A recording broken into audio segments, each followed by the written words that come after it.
വയനാട് തുരങ്കപാത നിർമ്മാണത്തിന്റെ അന്തിമ ടെൻഡർ ദിലീപ് ബിൽകോൺ എന്ന നിർമ്മാണ കമ്പനിക്ക് അവാർഡായി. 15ഓളം കമ്പനികൾ ആദ്യഘട്ടത്തിൽ ടെക്നിക്കൽ ബിഡിൽ പങ്കെടുത്തതിൽ നിന്നും 3 കമ്പനികൾ ഫിനാൻഷ്യൽ ബിഡിൽ ക്വാളിഫൈ ആയിരുന്നു.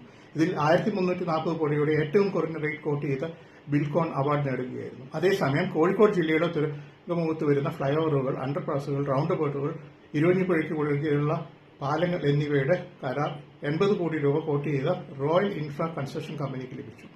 നിർമ്മാണ പ്രവൃത്തികൾ ഉടനെ തുടങ്ങി 3 വർഷത്തിനുള്ളിൽ പൂർത്തീകരിക്കാനാകുമെന്ന് വിലയിരുത്തുന്നു. കേരളത്തിന്റെ അഭിമാനമായി മാറുന്ന തുരങ്കപാത മലബാർ മേഖലയുടെ വൻ വികസന കുതിപ്പിനും ബാംഗ്ലൂർ എറണാകുളം ഇൻഡസ്ട്രിയൽ കോറിഡോർ സാക്ഷാത്കാരത്തിനും വഴിതെളിക്കും.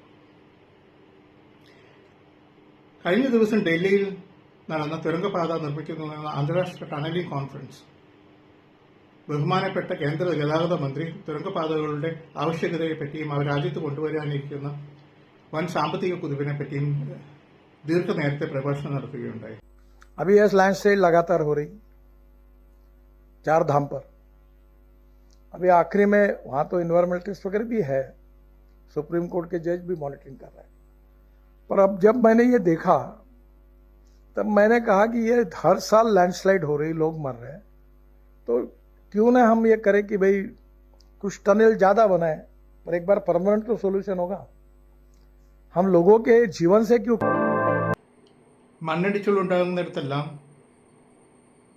തുരങ്കപാതകൾ പണിയുന്നതാണ് ശാശ്വത പരിഹാരമെന്നുള്ള ഒരു സുപ്രധാന തീരുമാനം നടത്തുകയായിരുന്നു ഈ ടണലിംഗ് കോൺഫറൻസിൽ ബഹുമാനപ്പെട്ട കേന്ദ്ര ഗതാഗത വകുപ്പ് മന്ത്രി നിതിൻ ഗഡ്കരി.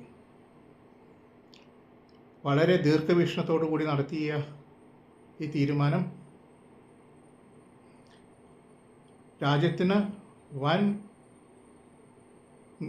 മുന്നേറ്റമുണ്ടാക്കുവാൻ സഹായിക്കുന്നതാണ്.